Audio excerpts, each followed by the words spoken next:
చుక్కాకు పచ్చడి అండి. ఈరోజు చుక్క కూర శుభ్రంగా కడిగి పెట్టుకున్నాను. ఇప్పుడు మనం పొయ్యి మీద దాకా పెట్టుకోవాలి. స్టవ్ వెలిగించుకొని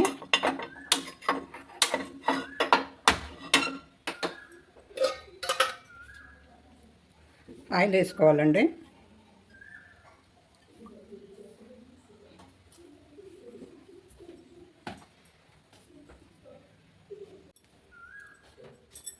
ఇందులో జీలకర్ర వేసుకోవాలి.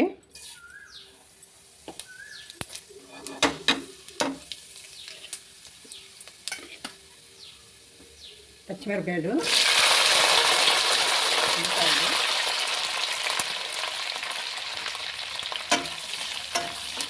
ఇలా వేసుకోవాలండి. వేయండి. ఉల్లిపాయ ఇలా ఎర్రగా వేయిపోవాలి.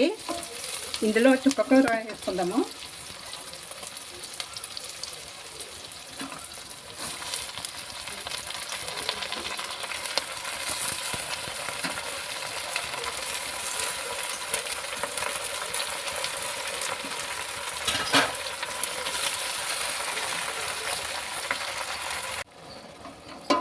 ఈ మగ్గిపోయిందండి. ఇందాక కొద్దిగా వాటర్ వేసాను, చిన్న కప్పుడు మగ్గిపోయింది బాగా. ఇందులో మనం కొత్తిమీర, కరివేపాకు వేసుకోవాలి. కొంచెం చింతపండు వేసుకోవాలి.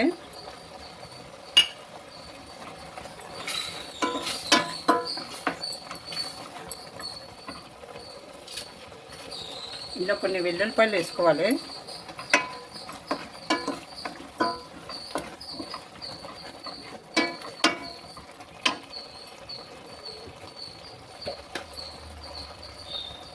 పసుపు వేసుకుందాము.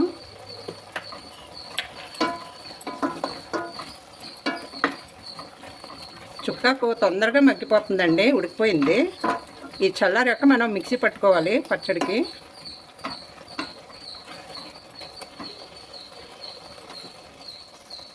చల్లారిపోయిందండి ఇది చుక్కకూర. ఇప్పుడు మనం మిక్సీ పట్టుకుందామండి. ఇందులో అండి కొద్దిగా వేయించిన పల్లీలు వేసుకోవాలి. కొంచెం ఉప్పు వేసుకోవాలి. కొంచెం బెల్లం కానీ చక్కెర కానీ వేసుకోవాలి కొద్దిగా. అవసరం లేని వాళ్ళు వేసుకోక్కర్లేదు. ఇప్పుడు మనం మిక్సీ పట్టుకుందాము. పల్లీలు మిక్సీ పెట్టాం కదండి ఇలాగా. ఇప్పుడు ఇందులో మనం చుక్కకూర వేసుకోవాలి ఇలాగా.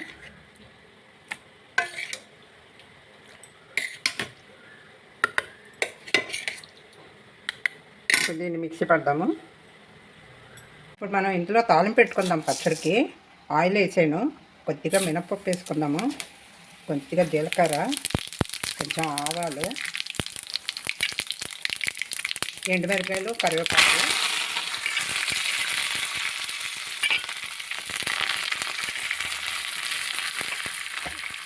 కొంచెం ఇంగు వేసుకుందాము.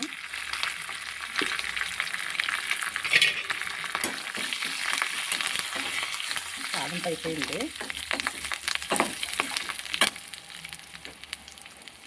ఇప్పుడు చుక్కాకు పచ్చడికి తాలింపు పెట్టానండి. ఇలాగా కరివేపాకు, మినపప్పు, ఆవాలు, జీలకర్ర వేసి, ఎండుమిరపకాయలు, కరివేపాకు వేసి తాలింపు పెట్టేసి కొద్దిగా ఇంగు వేసాను.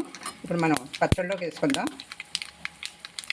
చుక్కాకు పచ్చడి రెడీ అయిందండి. మనం రోటీ, చపాతీల్లోకి, అన్నంలోకి, వేడి అన్నంలో నెయ్యి వేసుకొని కలుపుకుంటే చాలా బాగుంటుంది. మీరు ట్రై చేయండి.